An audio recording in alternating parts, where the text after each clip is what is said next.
All right, we have a special guest all the way from someplace far away. He's going to tell us. Michael Schrader. He was biking around the world for mental health, ridedon'thide.com. He left out in August, and he is somewhere in Mexico, I believe. Hello, Michael.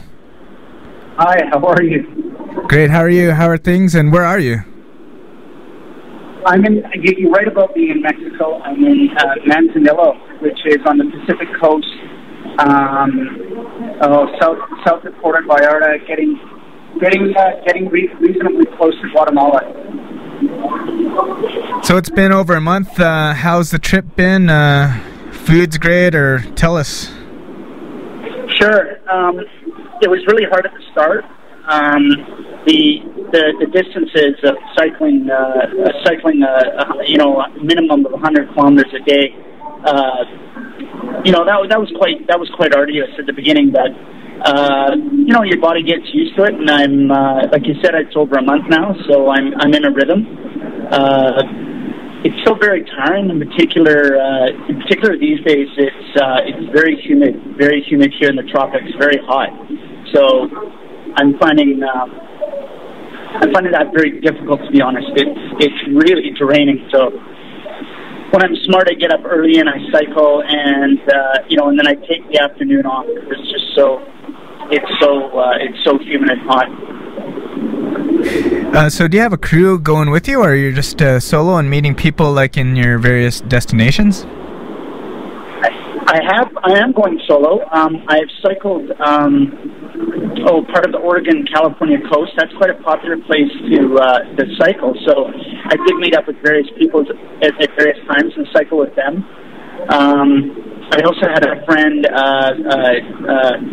Jason Harrison, who's part of the Ride Don't Hide team, and he flew out to San Diego, and we cycled the Baja together, the Baja Peninsula, and then then he went home. He's back in Vancouver now.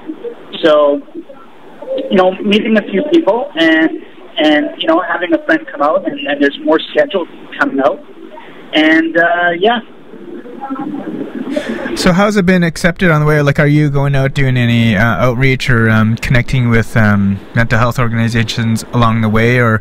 Well, the only real outreach that was scheduled was in Los Angeles with a wonderful place called The Village, which is sort of for people with mental disorders that are sort of down and out. It would be equivalent of almost like a downtown inside. And this facility called The Village, really quite progressive and quite remarkable. First of all, had these people sort of feeling welcome, and then from there sort of finds a vocation for them and gets them back into being productive members of society. So that was a real cool visit to be able to see that facility in Los Angeles. Other than that, I wear the T-shirt all the time, my Ride Don't Hide T-shirt, and you'd be surprised how many people, ask about it, ask where I'm going on the bike.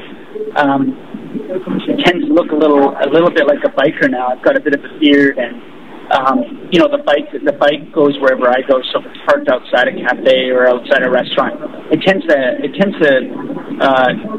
cause people to ask questions. And then I've had some amazing conversations, I'd have to say, like just frank conversations about why I'm doing it, and that tends to lend itself to people opening up and talking about their own situation or someone in their family situation, and that's sort of where I am now. Yeah. That's cool. So you're doing a weekly column in 24, is that correct? Or every 2 weeks. Every 2 weeks, and it's every Friday, and it's actually this upcoming Friday, and every 2 weeks. Cool. So what have you been writing about in the past little while? Let's see. There's been three columns since I've been gone. One was one I wrote particularly just on where the stigma might come from, the thoughts of where this sort of strong, tenacious stigma comes from. The second article was about a conversation I actually had with some people in a cafe back in Oregon. Again, sort of like I was talking about before, just a really open, frank discussion that I started to have people that were also holidaying and were at the table next to me, and then the waitress started talking about, I don't know, her depression and her family's history of depression. And the second article was about that, and then the article that was, I guess, 10 days ago was actually written by a lovely woman by the name of Jude Platzer, and that was in conjunction with Suicide Awareness Day, I think it is, or Suicide Prevention Awareness Day that was not last Friday, but the Friday before. Right. And Jude has gosh, I've forgotten the name now. Basically, a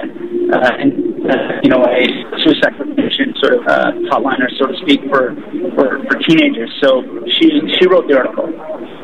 That's great. So we're about to wind it up here. So in 2 weeks, hopefully we'll be able to connect with you because our show is every 2 weeks. Where do you think you'll be by then? In 2 weeks, I'll definitely be in Guatemala. Yeah. So yeah, let's go for it. Thanks for the opportunity, Jay. No, you're welcome.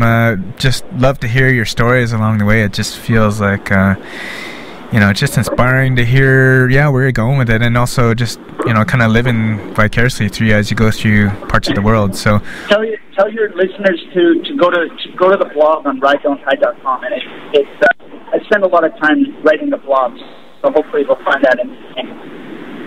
Definitely. We'll link you off the website too, soundtherapyradio.com. So Michael Schrader, rideon'thide.com. Check him out. Thank you, sir.